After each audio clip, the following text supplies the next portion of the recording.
পুরো দেশকে আগুনের মতো জ্বালিয়ে তুলেছে। অর্থনীতির চরম ধস, ইরানি রিয়ালের দাম মাটিতে। এবারের আন্দোলনের আরেকটি বড় বৈশিষ্ট্য হলো এর বিস্তৃতি। মধ্যপ্রাচ্যের রাজনীতিতে ইরান শুধু একটি সাধারণ দেশ নয়, বরং ইরানকে বলা যেতে পারে ভারসাম্য নির্ধারক শক্তি। কারণ ইরাক, সিরিয়া, লেবানন, ইয়েমেন সহ মধ্যপ্রাচ্যের প্রতিটি জায়গায় ইরানের প্রভাব আছে। আর এই কারণেই ইরানের ভেতরে যা ঘটে তার প্রভাব পড়ে পুরো অঞ্চলে। এই মুহূর্তে ইরানের রাস্তায় যে আগুন জ্বলছে সেটা কিন্তু শুধু তেহরানের গল্প নয়, বরং এটা মধ্যপ্রাচ্যের ভবিষ্যতের প্রশ্ন। ইরানে এই মুহূর্তে যে বিক্ষোভের জোয়ার চলছে সেটা কিন্তু হঠাৎ করে শুরু হওয়া কোনো ঘটনা না। এর পেছনে আছে বহু বছরের জমে থাকা সংকট, অর্থনীতি, শাসন ব্যবস্থা, সামাজিক নিয়ন্ত্রণ, সবকিছু একসাথে এসে এমন একটি চাপ তৈরি করেছে যেখানে সমাজ আর রাষ্ট্র আর একই ভাষায় কথা বলছে না। 2025-এর শেষ থেকে শুরু হওয়া এই বিক্ষোভ এখন পুরো দেশকে আগুনের মতো জ্বালিয়ে তুলেছে।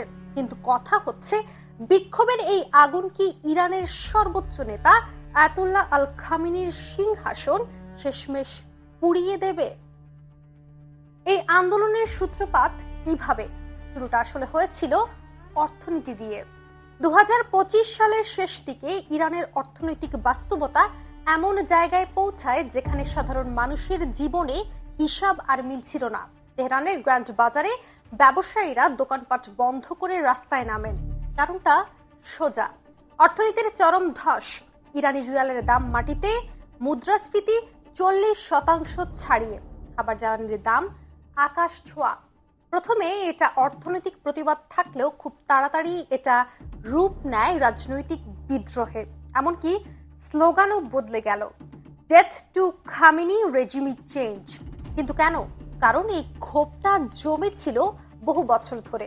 মূল্যস্ফীতি, বেকারত্ব সব মিলিয়ে মানুষ বুঝতে শুরু করে সমস্যা আর সাময়িক নয়, সমস্যা কাঠামোগত। এমনকি মানুষ প্রশ্ন করতে শুরু করে এই ধসের দায় কার? কেন একই সংকট বারবার ফিরে আসছে ইরানে? মূলত এখানেই আন্দোলনের ভাষা বদলে যায়। এই জায়গায় আমাদের মনে করা জরুরি 2022 সালের মাহসা আমিনির আন্দোলনের কথা। সেই সময় যে আন্দোলন দেখিয়ে দিয়েছিল ইরানের তরুণ সমাজ কতটা গভীরভাবে রাষ্ট্রীয় নিয়ন্ত্রণে ক্লান্ত। যদিও তখন আন্দোলন দমন করা হয়েছিল, কিন্তু মানুষের ক্ষোভের যে মূল কারণগুলো ছিল তার সমাধান করা কিন্তু হয়নি।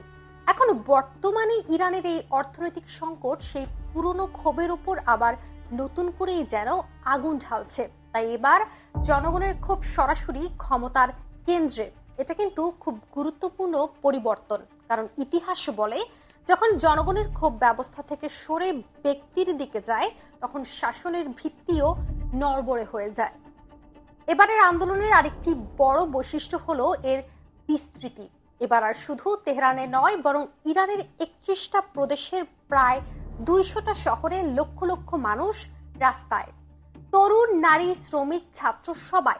অনেকেই বলছেন এটা 1979 সালের ইসলামিক বিপ্লবের পর সবচেয়ে বড় উত্থান। এদিকে এই তীব্র আন্দোলনে ইরান সরকারের জবাব প্রত্যাশিতভাবেই কঠোর।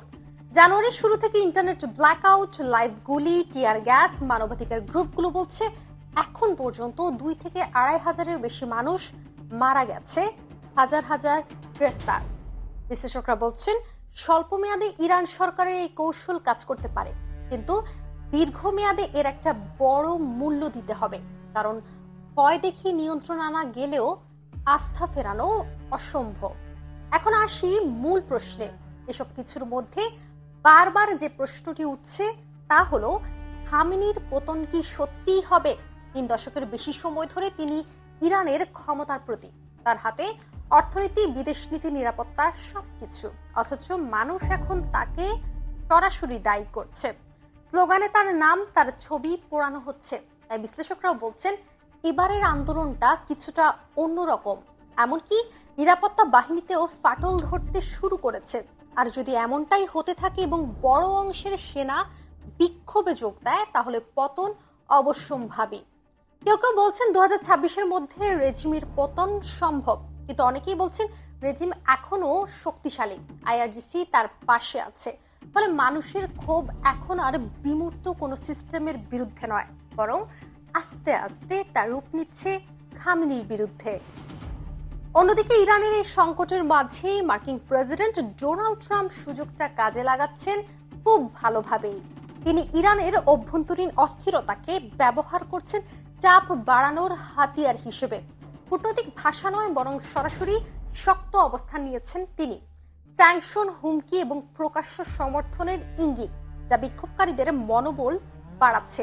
এদিকে ইরান সরকার বলছে এসব কিছু আমেরিকা ইসরায়েলের ষড়যন্ত্র। অন্যদিকে পশ্চিমা সমর্থকরা মনে করছেন মূল আগুনটা জ্বলছে ইরানের বহু বছরের দুর্নীতি, দমন, অর্থনৈতিক ব্যর্থতার কারণে। পশ্চিমারা শুধু আগুনে তুষ ছিটাচ্ছে ক্যাটালিস্টের মতো। ইরানে যদি কিছু বদলায়, মধ্যপ্রাচ্যে কি হবে? এখন প্রশ্ন হলো, এই আন্দোলন কি শাসন পরিবর্তনের রূপ নেবে? এই মুহূর্তে যদিও এর নিশ্চিত কোনো উত্তর নেই, ইতিহাস আমাদের দেখিয়েছে কিছু আন্দোলন দমন হয় আর কিছু আন্দোলন ভবিষ্যৎকে নতুন করে লেখে। তবে একটি বিষয় পরিষ্কার, ইরানের সমাজে যে আস্থার সংকট তৈরি হয়েছে তা আগের জায়গায় ফিরে যেতে বেশ বেগ পেতে হবে। এই আন্দোলন থামলেও এর প্রভাব রাজনীতিতে দীর্ঘদিন রয়ে যাবে।